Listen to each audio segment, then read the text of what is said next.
Hey everyone, today we're talking about something a lot of people go through but don't always talk about: healing from emotional exhaustion. Yes, emotional exhaustion is real. Sometimes you're not physically tired. You've poured so much out, haven't you? Given until there's nothing left.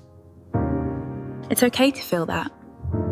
The scary part is that many people ignore it because they think resting for one night will fix everything. But emotional exhaustion goes deeper than ordinary stress. Definitely, it can show up in different ways: feeling unmotivated, constantly irritated, overwhelmed, emotionally numb, or even withdrawing from people you care about. I think one important thing people need to understand is that healing starts with acknowledging that you're exhausted.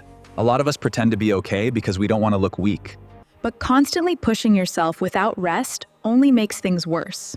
Self-care begins when you stop ignoring your emotions.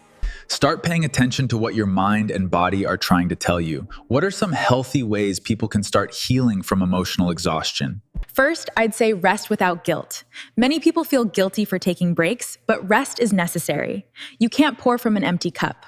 I love that. Rest is productive too. Exactly. Another thing is setting boundaries. Sometimes emotional exhaustion comes from saying yes to everything and everyone. Learning to say no can protect your peace and energy. That's so important. People often think boundaries are selfish, but they're actually healthy. If you keep carrying everyone else's problems while ignoring your own, you'll eventually burn out. Very true. And healing also involves reconnecting with things that make you feel alive again. Maybe music, prayer. Yes, also journaling, exercise, or simply spending quiet time alone. Sometimes we become so busy surviving that we forget what genuinely makes us happy. And another thing people should remember is that healing takes time. Emotional exhaustion doesn't disappear overnight. Be patient with yourself.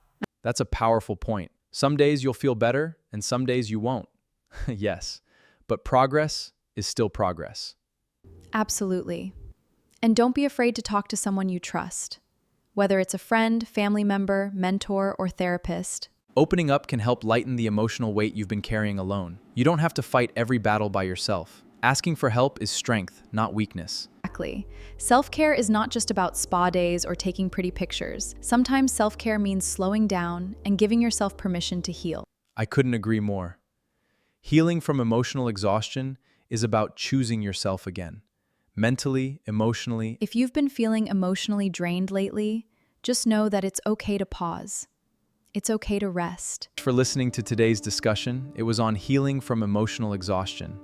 We hope this encouraged someone today.